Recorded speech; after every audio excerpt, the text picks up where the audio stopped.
Tov to everyone. We are back to our Ezra Nechemya class, and we are in Perek Vav. Perek Vav. Perek Vav starts exactly where we left off. Perek Hey. If you recall, we're waiting to hear the answer of Daryavish. If you remember, Titni, he was the governor of the Ever Nahar of Syria, who I assume was also in charge of Eretz Israel. And he was given the task to go ahead and relay all of the information to the new king, Daryavish. What happened? What happened was, we know that Am Yehuda, the 42, 45, we said, rounded out to 50,000 men, 50,000 men plus women and children were started to build the Beit HaMikdash because of Koresh's declaration. But the Shomronim and the nearby the neighbors, they gave them a hard time. So they had to stop building. It was too difficult. At nighttime, they were getting rocks thrown at them and stealing some of the gold and the silver. So they just stopped completely. Then when Kanbuzi passed away and Daryavish took over, and Daryavish was away for a very long time, fighting the wars, trying to protect the borders of Bavel, and there were many borders.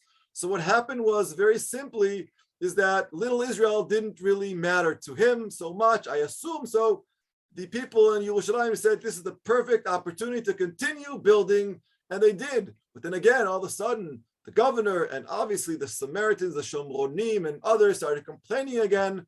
So Titni went over and said, what are you guys doing? And they said, well, God is with us and he's helping us build the Beit HaMikdash. So when Titni heard that, he said, oh, I have to make sure that that this is kosher, right? Make sure that the king, the new emperor, Daryavish, gives the okay. So he went over and he told Daryavish everything that we went through last week. And now we're waiting to hear, what does Daryavish answer? The main goal was that Titni left Daryavish with in his igeret, in his letter, in his document that he sent over, is Koresh's declaration true or false? Did the Jews really receive a license to be able to rebuild the Beit HaMikdash and Yerushalayim? Talking about a while, about 16, 17 years, and things get lost. So Daryavish starts in our Perek Vav.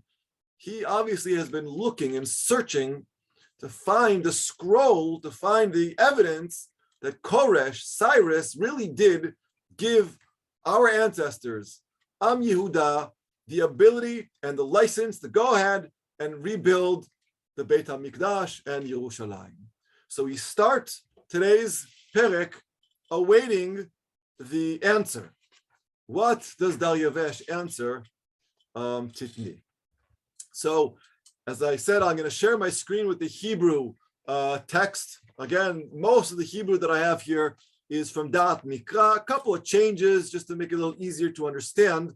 But I'll try to translate as we go. Okay, so you can see in front of you.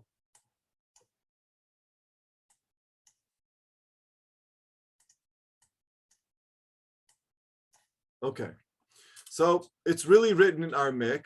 We said the reason why it's written in Aramaic is simply because in this time, Aramaic and Hebrew in Israel, and Aramaic was the official, all the documents were written that way. So Ezra Sofer, when he decided to write the book, this is way in the future, about 70 years later, he decided to write it as authentic as he could remember. And don't forget, he was actually reading true scrolls and documents in order to write his book. He went to the library, he did his research, and he decided to be, as we say, ne'eman lamakor. He wanted to be true to the actual words. So Daryavish, right? We're waiting to hear what he has to say. So the first pasuk starts with Daryavish. Daryavish, what happened? Az Daryavish. Okay, I'm over here. Az Daryavish HaMelech Sam Tzav. ויבקרו בבית הספרים, אשר את הגנזים מניחים שמה בבבל. ונמצא באחמתה בבירה אשר במדי המדינה, מגילה אחת. וכן כתוב בתוכה הזיכרון. So King Daryavesh issues orders. He says, okay, I don't remember that type of a declaration.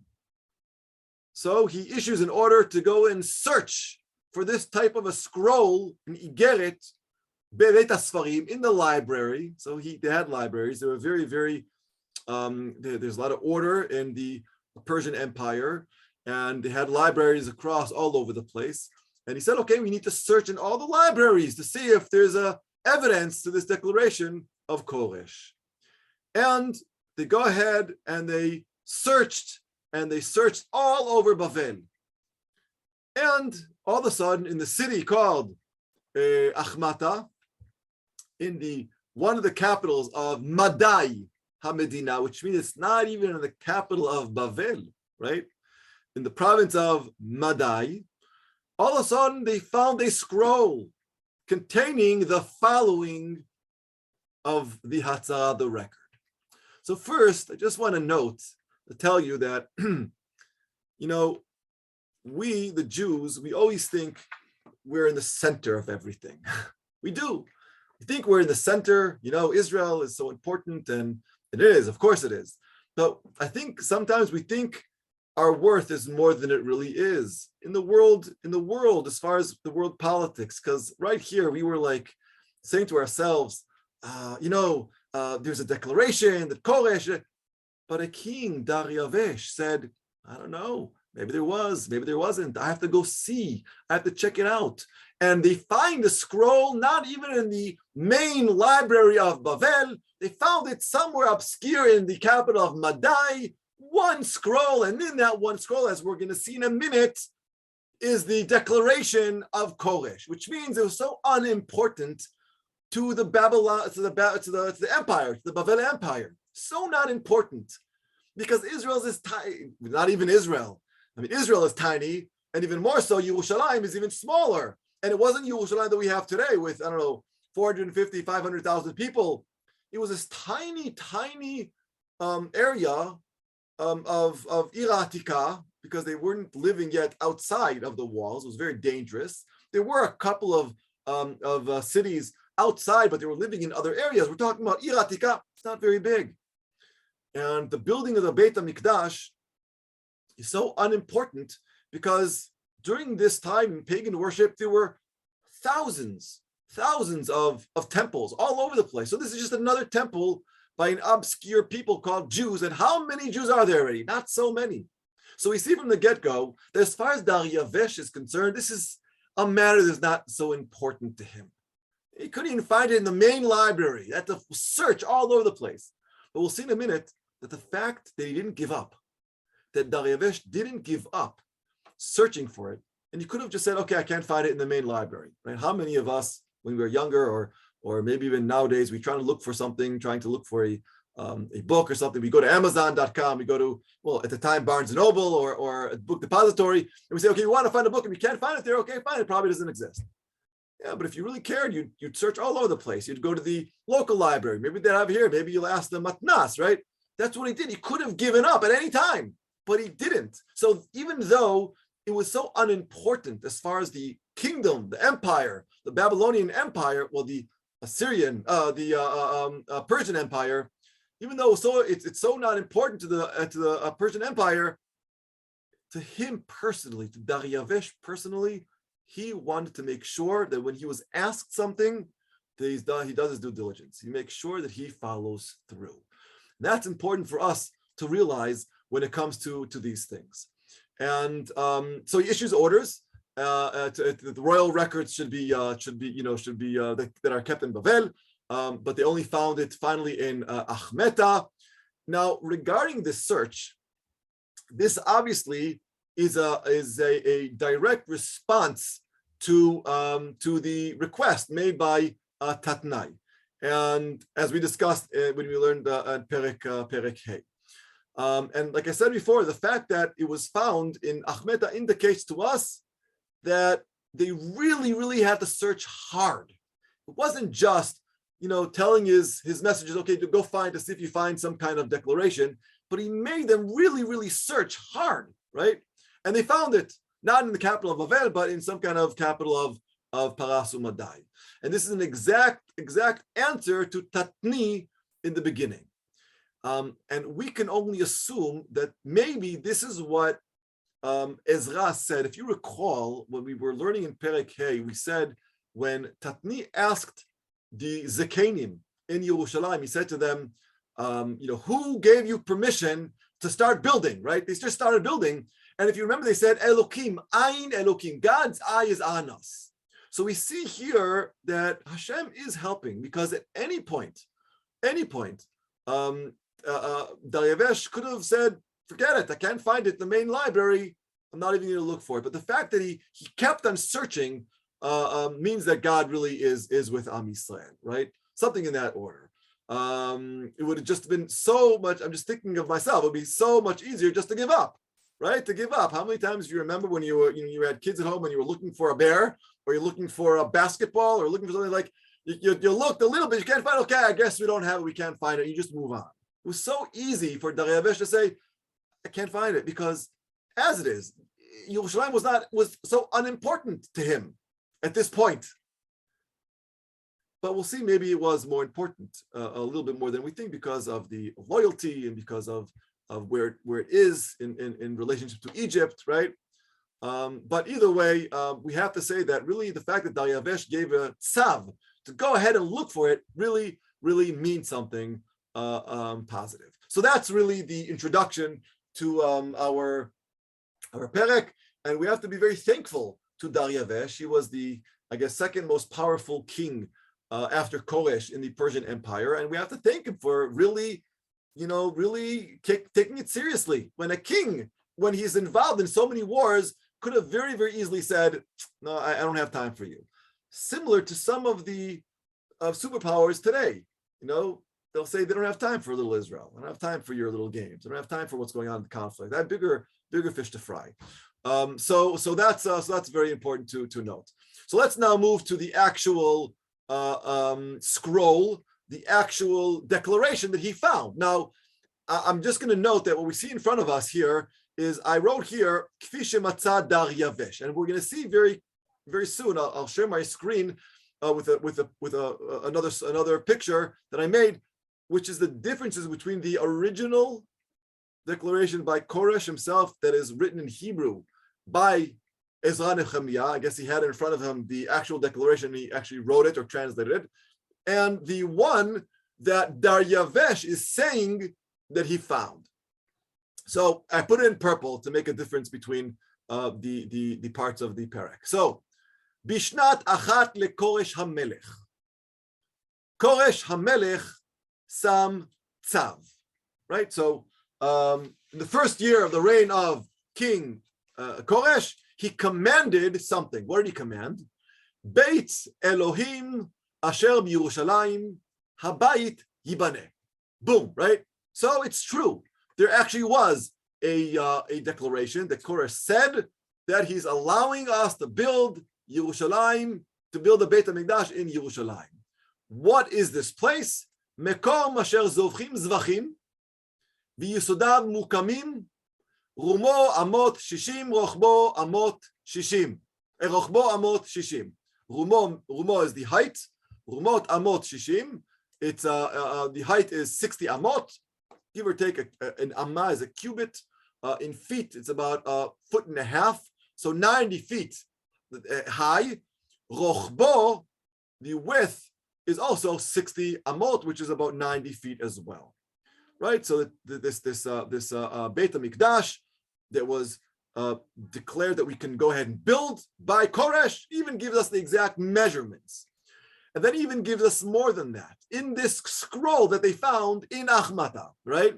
Nidbachim shel even galal shlosha, ונדבך של עץ אחד, וההוצאה מבית המלך תינתן. So the walls are to be built with 1 layer of wood, on top of each 3 layers, shlosha layers of even, of rock, of stone, and all expenses are to be paid by the royal treasury. Pretty cool.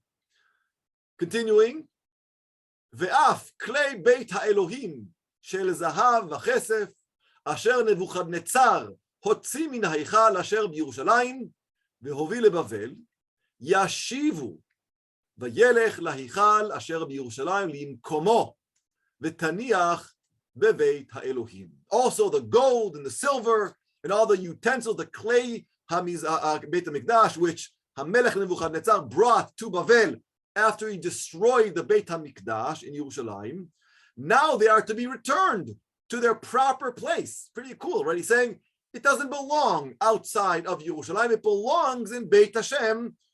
Well, Hashem in Yerushalayim, Beveit Elokim.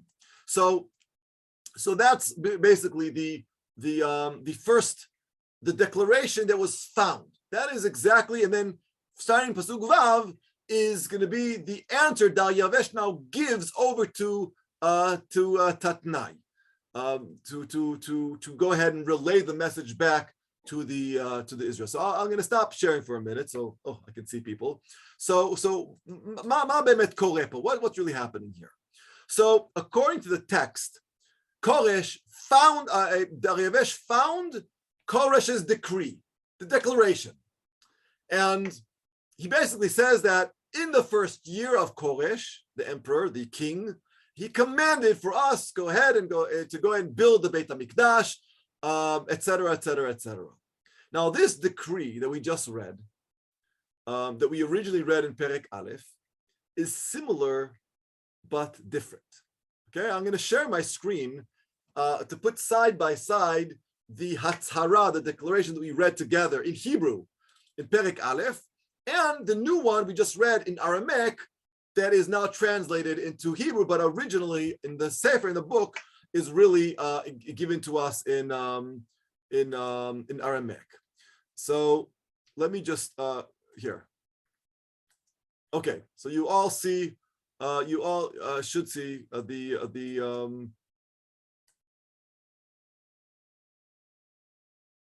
okay, so on the right is Ezra Perek Aleph, okay? And on the left is our Hatzah. Now what I did is I highlighted in yellow the similar. There's only 2 things that are similar between the one that we read in Sefer, in Perek Aleph, and the one on the left, which is basically the declaration that was found by Daryavesh. All of the other colors are things that are different. And we're going to see these differences, in my opinion, is all politics. Because, when you reach government, it doesn't matter if you're a king, if you're a minister, if you're just a layperson, there's always politics involved. And when it comes to, okay, what was promised? I mean, how many times have we heard one of our prime ministers, presidents, ministers promise something on camera, and then they do something totally different. And then we ask them, how do you justify what you said? And we can even play back today with media. You can play back, and somehow they get out of it by twisting it, by changing it or something. So we see here also a very big question is, how are there differences between what we were told in Perek Aleph versus what we were told in Perek Vav that we're reading today? So let's look at it for a second. So what is similar? Take a moment to see what is similar between the two of them. So I said it's highlighted in yellow. So from the get-go, they both start with the declaration on the first year of Koresh. That's very important because it was the first year when Koresh conquered the entire Babylonian Empire completely, and took over the whole region completely. So it was important that this is his power. This is where he derives his power, from being the king of kings in a way, right, of the entire area. So they both start out Bishnat Achat LeKoresh Melech Para. So that's important to know because that means it's true. This is a real document because there's a date and there's the name of the king involved, Koresh. And then the second part of yellow in Ezra is the actual declaration was the license that God, right, the Elohei Hashamayim, told Koresh, commanded Koresh to build for him a bayit b'Yerushalayim asher b'Yehuda, to build a Beit HaMikdash. And sure enough, in the declaration that was found in Achmata by Daryavesh, we have the same exact tzivui. It says here, Beit Elohim asher b'Yerushalayim habayit yibaneh. But that's it. That is the only two things that are actually identical. All the other parts, which we'll see are important, that I see it as more politics than anything else, are different, a little bit different, but they make very big, but the difference is very big. Even though they might be small in language, it's big, okay? So just, I'll keep it open and I'll just go ahead and giving you my theory of what's going on. So as I said, the common points between the Hebrew of Perek Aleph and the Aramaic that is now translated into Hebrew that we just read in our Perek is that they both open with the license to build the Beit HaMikdash and the date, right? The first year of Koresh. That's it. The difference is you'll notice that there is no, in our Perek, on the left, there's no mention in our Perek that the Jews can make aliyah from Bavel to build the Beit HaMikdash. Let me say that again. On the right, you see it says here in blue, right, in Pasuk Gimel in Perek Aleph, Mi bachem mikol amo yehi Elohav imo vaya'al liyerushalayim asher b'Yehuda. Koresh, according to Ezra Sofer, who had the declaration in front of him, said, Koresh said, we can all make aliyah, leave Bavel, and come to Eretz Yisrael. But the one that Koresh, that Daryavesh found, is different. It just says, Beit HaElohim asher b'Yerushalayim habayit yibaneh. Let it be built. There's no actual license to allow Jews to leave where they're living in Bavel and come to Eretz Yisrael. Now, you might say to yourself, okay, that's not such a big difference. I mean, it's a big deal, right? I mean, what's the big deal? So it says that they can make aliyah in Perek Aleph, and it just says that a house should be built in Perek Vav. But it's a huge difference, a gigantic difference, I think. One is that Koresh is allowing, in Perek Aleph, is allowing a mass movement of people from Bavel to go ahead back to their homeland and build something as a nation, right? Whereas the one that is found by Daryavesh, all its focus is that a house of worship should be built. It's not about having Jews moving countries and regions and making aliyah so they can celebrate their nationality. That's a very, very big political move as far as Perek Aleph is concerned, creating a nation again, letting all of the Jews, he let all the Jews, the fact that not all Jews left, that's a side point, but he allowed them in the declaration in Perek Aleph. But Perek Vav, the one that Daryavesh found, all it says is the license is to build a place of worship. And like I said before, there are many places of worship that exist. So that's a very, very crucial difference that seems very minute, but I think it's very, very big, right? So what it might mean is that that Daryavesh, or the writer, the scribe that wrote the declaration that was filed away in Achmata, right, during the time of Koresh, he didn't want, or politically, maybe they tried to twist Koresh's declaration, the original one, because maybe it was written a couple of places, or maybe it was just the one, I don't know. Either way, it seems a political move not to allow Israel to form some place of some kind of a nation. Rather, only the Jews that are already in Yerushalayim, they can build a place of worship because it's a people. They want to have a ability to worship to their God, the God of Israel, of the Shamayim. Why not? So that's a very big, crucial difference. The next one is it doesn't say that the Jews can fundraise for the building. It does not say that they can fundraise. Look what it says in Perek Aleph. It says in purple on the bottom, Yenasuhu anchei mekomo. Okay, here I'll raise it a little bit.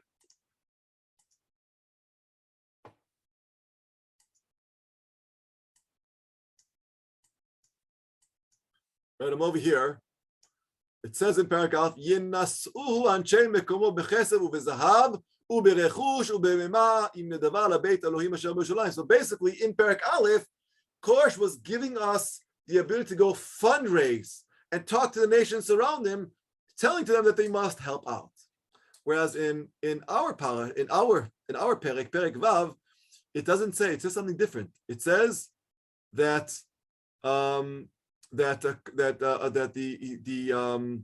the kingdom, ha'hotza'ah, I didn't highlight it, ve'hotza'ah mi beit hamelech tinaten, that all of the money to be given to the Jews in Yerushalayim already there will be given to them by the kingdom. And that, I think, is also very, very crucial, right? See, instead of Koresh commanding that funding of the work come from different places, like fundraisers, that we can actually raise however much gold and silver that we want, here, according to Daryavesh, Koresh said that the kingdom, will give the funding, which means that there's a cap. There might be a cap and a limit to how much money that will be given to the building of this place. Why? Only thing I could think of is that if we fundraise to build our own temple, we can build it as beautiful as we want. And maybe in the declaration that was found by Daryavesh, it's more, let's give a cap. Whatever we give you, that's what you're going to have to build. And it could be that since there's a competition of gods, make sure that the God of Israel, Elohei HaShamayim, is not seen as the most important God. Yachol liyot. Either way, definitely a difference between the two of them. So the Persian kingdom will pay for it. Is this good or bad? I don't know. But either way, it's definitely a difference between the two of them. There's another crucial one. And by the way, just thinking outside of the box, I always say this, and I said this also to everyone here, that I can always connect what we're learning to Parashat HaShavua.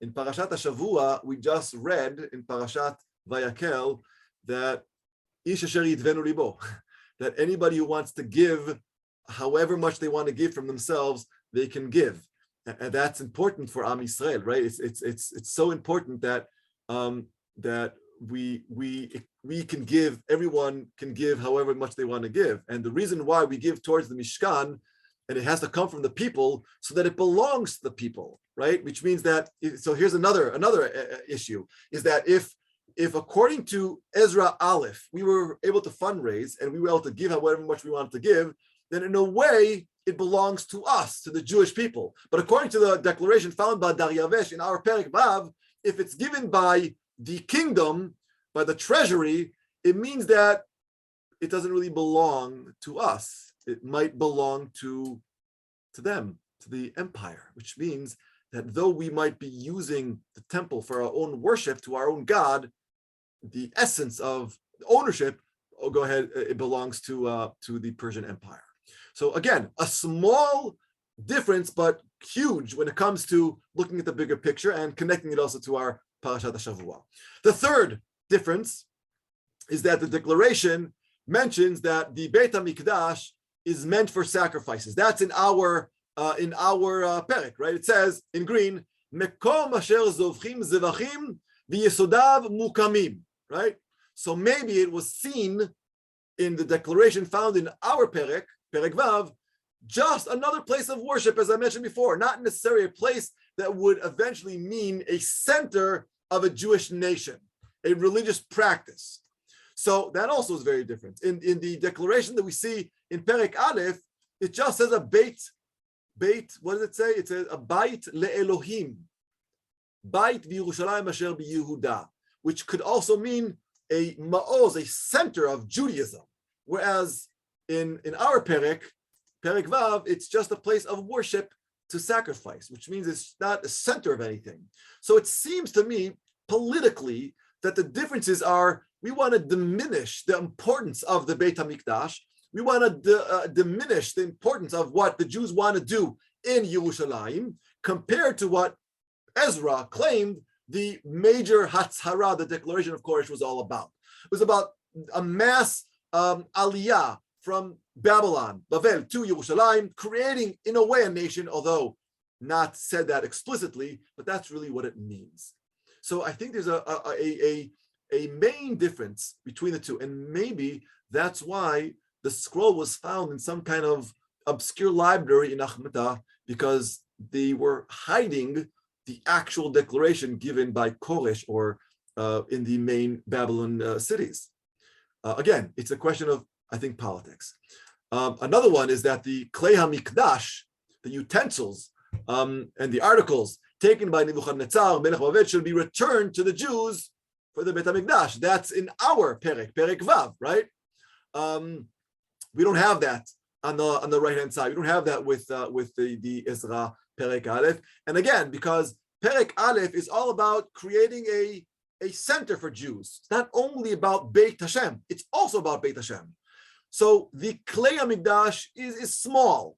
What's more important is the bigger picture. Whereas in our Perek, it's about the small picture. It's about building a house for sacrifices. And in order to do that, you need utensils. You need the Klei HaMikdash in order to ensure that that happens. Also interesting that in Perek Vav, in our Perek, the dimensions of the Beit HaMikdash are mentioned specifically. We don't have those dimensions in Perek Aleph. Again, for the same reason, because when you say dimensions, you're basically saying, I want it to be like this, and that's it. No more. I don't want it to be any more than that. Whereas the one in Perek Aleph, it's not about the dimensions. Build it however you want to build it, right? It's your center. It's a Jewish nation center. So again, it's a question of the differences are very, very big. Even though the main idea in both of them is that Am Yisrael, Am Yehuda can go ahead and build Beit HaMikdash in Yerushalayim. And that's very, very important. But interesting also, everything that I'm saying is nice, but we're missing a key component when it comes to the dimensions. There's no mention of the width, of the length. So we have the width, right? Look at it's in a red. Rumo amot shishim, height is shishim amot, like I said, about 90 feet. A cubit is 1.5 feet. And rochbo amot shishim, and the width is shishim. But how long is it? Doesn't say. We're missing the length. So therefore, I could only assume that the declaration we have in our Perek is not the real one, because it comes and talks about details, but it's not exact. You know, if it was exact details given to us by the king, Koresh, who's very, very great, who's a great king, and allowed it, he would probably give us, if you're already going to give the dimensions, he'd give the entire dimensions. The fact that we're missing a key, you know, the length, how long it could be, 100 amot, 1,000 amot, doesn't say, means that something is a little bit off in the declaration that we have in our Perek that was found in this obscure library in Achmata. So again, it only proves that the major aspect, the major declaration was that Koresh did in fact allow us to build, but the details are a little bit less important now. And I think that Daryavesh noticed that immediately. And we're going to see in a minute when he commands Tatnai of what to go ahead and allow us to do, we'll see that he doesn't really support those small details. And it seems that he realizes that there's something a little bit off with the details, but the bigger picture, because it says Koresh, and because it says exactly when, Shana, the first year of Koresh, it must be true. And if it was found in a library, then there's some merit to it, and therefore we have succeeded in proving Tatnai and all the other governors in the region that indeed Koresh had allowed us to go ahead and gave us the license, the Hatzara, to build the Beit HaMikdash. And this brings me to assume that for some reason there was some type of miscommunication either with Koresh or with the declaration that Daryavesh found. So it doesn't really matter to me. Mashe Chashuv, at the end of the day, we have a declaration. But this also gives us a little bit more of an understanding of what we read in Megillat Esther. What do we say in Megillat Esther? If you recall, when Esther wants to go ahead and get a declaration from Achashverosh, wants to get a hatzara, a statement, it says he has to sign, he's got to put his chotemet on. He's got to sign it, b'tabat hamelech, right? Maybe, I'm saying, it's a little far-fetched, but I'm saying maybe it could be why the Megillah it's so important in Megillah that when the king, Achashverosh, sent out a decree, it had to be signed with the king's signature. Otherwise, forgeries can be made. Just maybe like the forgery, some of the details that was found in Achmeta by the messengers of Daryavesh. Daryavesh said, if there's a declaration that has Koresh's name on it, you can't fake that. But you can fake the details because Koresh's stamp is not on it. So he's going to allow us to go and build. We'll see how much he allows us. But maybe that's when Daryavesh started to institute, maybe it was him, maybe it was Artaxerxes after him, but we know that it was, maybe it was Achashverosh who came after Daryavesh, that it's important now to sign every document bechotemet hamelech so that forgeries can't be made. So we see something very interesting how it all comes through. It also shows us how in politics there are miscommunications and possibly even done on purpose, right? So what happens today in our politics is not new. It's the oldest, trick in the game. Politicians, people in power will always say, always manipulate, always change things in order to get exactly what they want. So we are basically witnessing Persian politics, right? Mamash at its best. And possibly maybe one of the scribes had an agenda to change things. Maybe it was just one scribe, maybe it was more. Either way, what counts is that Daryavesh found proof regarding our license to go ahead and build Beit HaMikdash. And I think that's very, very important for us to learn. So I'm gonna unshare and get rid of the Hashva'a. We no longer need it. Okay. Let's move forward with our text. So we are now, let me just share that.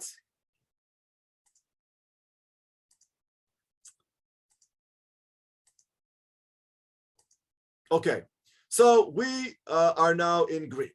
Okay, so we have a proof now that Koresh allowed us to go ahead and build Beit HaMikdash. And here comes the answer of Daryavesh to Tatnai. I'll read from Pasuk Vav. Ata Tatnai pachat ever anahar, shtar boznai v'chavrihem, all the governors in the region, haparsim, asher be'ever anahar. It's important to say they were Persian, which means their allegiance were to Daryavesh. They were sent by him to control the region. Meruchakim ayu misham. They were supposed to be a little far from the Jewish region. So Daryavesh is saying to himself, why are you mixing into Jewish politics?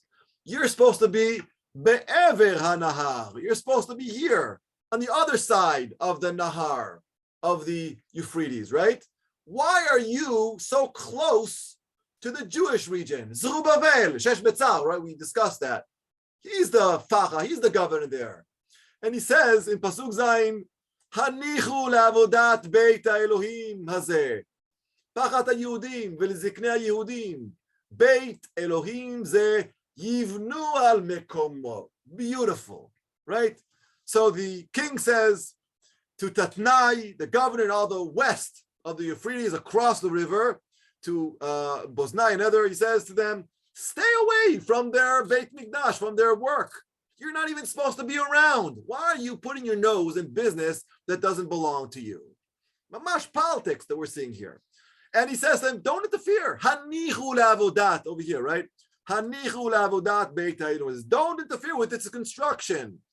Let the governor of Yehuda, Tachat Yehuda, Zerubbabel, although he's not mentioned here, and I'm not going to go into it now, it's not so important at this point.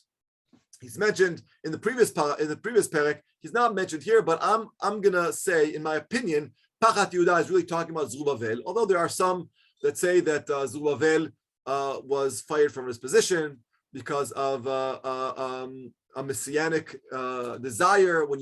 When you look at Navi Chagai in Perek Bet of Chagai, I didn't bring it here; it's not so important to our story. But the last psukim of the Sefer Chagai, it says there that Zerubbabel was supposed to be a Mashiach Hashem, and it could be that he was aiming or gunning for creating a nation.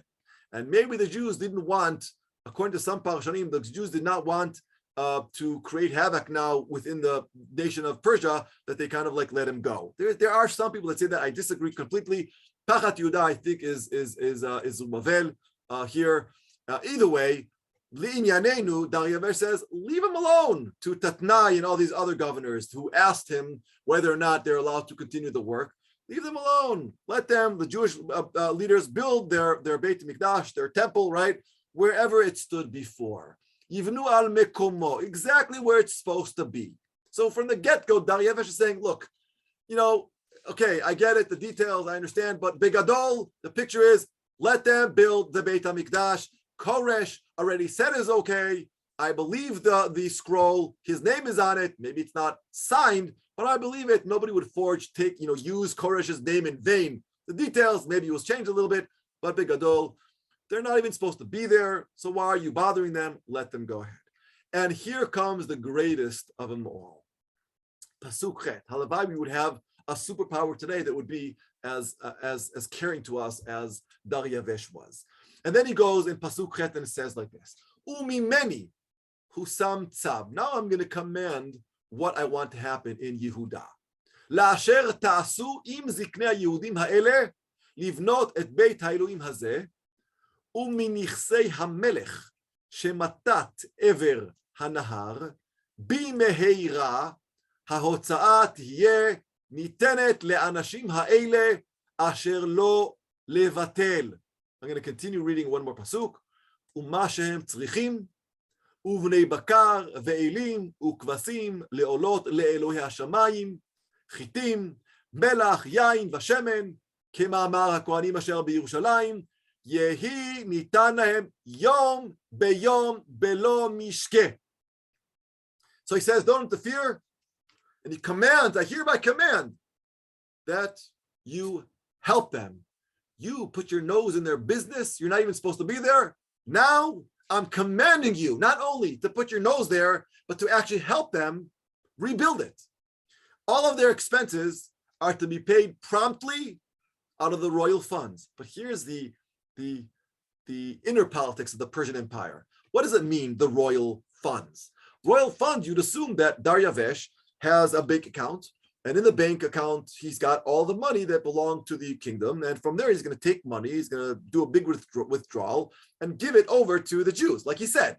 But no. When he says the royal treasure, he doesn't mean his own personal treasure. He means he's going to now force Tatnai and the other governors to tax their people and raise the funds to give it to the Jews, right? That's what he says, right? He says,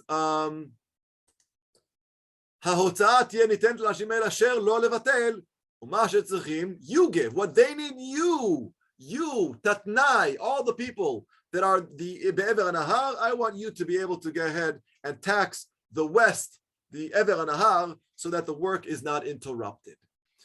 Day by day, which means that they should have every single day, more and more money is going to be coming in. Every single day. It's not like, do it bi-weekly or monthly withdrawals or even a yearly withdrawal. Every single day, he wants money, gold, silver, money pooling into the Jewish bank in order to allow them to fund and to build the Beit HaMikdash. And I'll tell you, we didn't get there yet, but we'll see at the end, it took them 4 years. Every single day, for 4 years, having money come in, that is a lot. A lot. And that, we'll talk about that later, is that they were not poor people. The Beit HaMikdash was not a poor Beit Mikdash. There was a lot of money that was funneling into there. Day by day, without fail, he says, right? Yom, he says, Yom beyom belo mishke, without any fail. You are to give the Kohanim in Yerushalayim whatever they tell you. Asher yu makrivim. Whatever they say they need, give it to them. Whatever they say. Young bulls, anything they need all the way up here, right? Bnei bakar, elim, kvasim, olot, anything they need, I want them to have it, right? Wheat, salt, wine, olive oil, that's a lot. And the Jews are not bringing in the money themselves. It's got to come from the people around. And we could only imagine how they're going to feel. So in a way, Daryavesh is trying to help out, but he's also causing more friction between the Jewish people and the surrounding people, especially the governor of Eber Nahar. So slowly rooting underneath, you're having some resentment. But we'll see, Dariavesh was such a great king that they had no choice but to listen, and they did listen. Okay, let's go ahead to Pasuk Yud Aleph. Umimeni husam tzav, another declaration from another further command from Dariavesh. Ki kol ish asher yeshaneh hadavar hazeh yusach etz mi beito vezakuf yuke alav ubeito ashpa yaseh al zeh. The further command is that anybody who disobeys the order of Dariavesh, I'm going to try to translate, a wooden beam is to be torn out of their house, sharpened, and driven into their bodies. Yuka alav, yuka. And their houses are to be made into a rubbish heap. Ashpa yaselo. And then he goes even further, Dariavesh says. I mean, you could imagine why people are scared of Dariavesh and why whatever he says go. And this is a Dariavesh. Think of Koresh, even bigger, even stronger. So Dariavesh is even goes even further to say, "Ve'ha'elokim, ha'elohim, asher shiken shmosham, yemager kol melech ve'am asher yishlach yado leshanot, lechabel et beit ha'elohim hazeh asher b'Yerushalayim, ani Dariavesh natati tzav meheira yaseh." Right? So he says, the further command, anybody who disobeys, I will kill them, and I will turn their house into rubbish. But even more, he says, the gods of Israel, I mean the gods of these people who chose Jerusalem to be his place of worship, he will punish you as well. He will destroy you. First time a foreign king is saying that the God of Israel, he will punish those who don't help the Jews with what they're trying to do.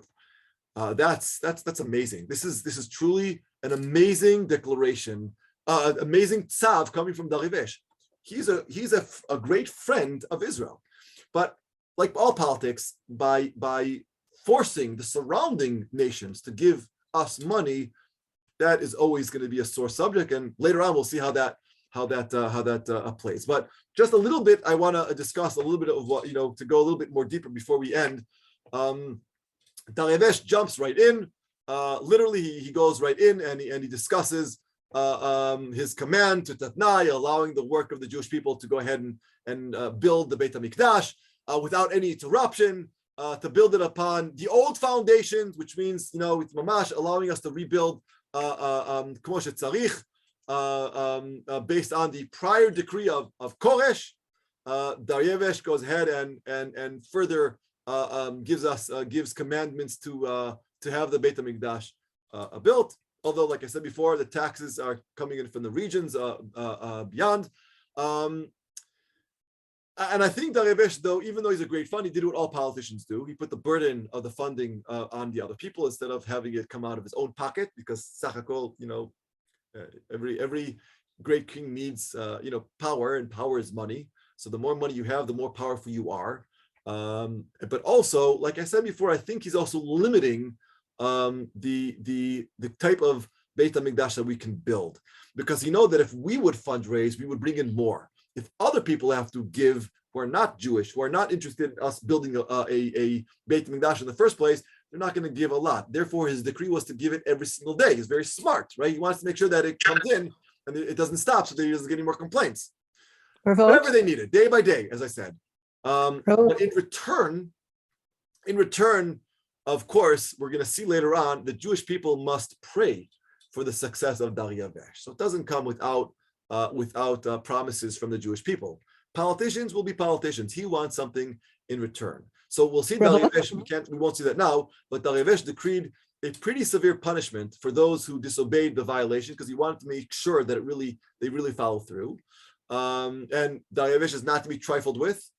He's very caring as a king, but he's very firm as well. He's a warrior, right?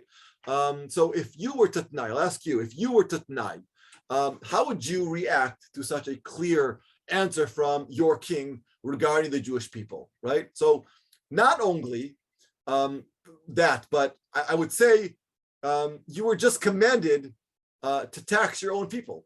in order to fund the Jewish temple, their Jewish temple.